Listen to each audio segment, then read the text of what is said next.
Vau, kus siit läheb? Mis teid Vikati päevale tõi?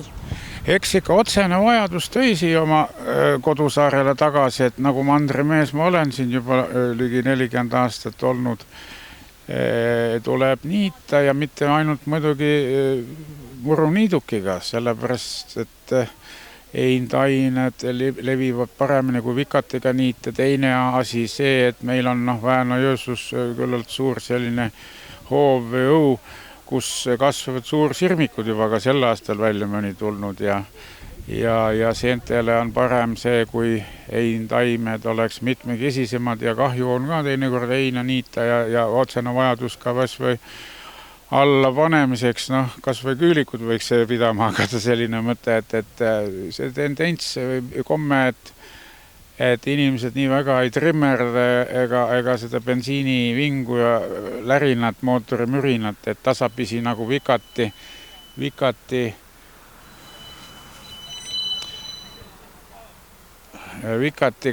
töötatakse ikka rohkem, tasapisi see komme juurdub uuesti tagasi. Ja kõik need nipid ja asjad, täna oli juttu ju ka nugadest ja kirvestestki siin, tarkusi tuleb, kõik need värgid, pinnimised ja vikati koormised ja vikati noad ja üht-teist tead, aga üht-teist oled ära unustanud ja teritamised ja kõik need luisud ja siin on 100 nüanssi, pisi asja. Need mängivad kõik kokku, et tähtis on ju see, et tööriist oleks hea. Et asi oleks mugav ja kasulik ja ei peaks oma pead vaevama vale tehnikaga ja valede viiside, tööviisidega töötada. Ei anna ju tulemust, rikub närvi ja rikub ka muru. Et siin on palju kõrva taha panna vananevalgi inimesel. Eks ta pakkus sellist erinevust, et on mandri vikatimehed kokku saanud siin Saaremaa vikati teadlastega ja Saaremaa seppadega, nii et näitas, et kui erinev ikka see Eestimaa on, kui kirju see teritamise variant juba vikati puhul on.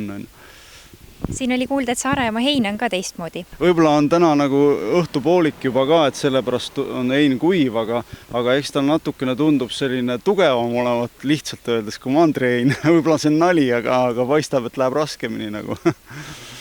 Ja mis on need põhilised asjad, mis inimesed vikati kasutamise juures valesti teevad? No ei saa öelda valesti, aga võib-olla võiks mõned asjad veel ära teha, mida ei tehta. Et näiteks üks asi on see, et vikatit peale luiskamine on ju see sõna, et nii-öelda väike vale on ju eesti keeles luiskamine. Et võiks peale luiskamise teha ka vikati nii-öelda pressimist, venitamist ehk pinnimist ja teine asi, vikatit saab ka teritada nii-öelda noaga, nagu spetsiaalse vikati noaga, et on veel mooduseid peale luiskamise, et luiskamisega ainult ei saa.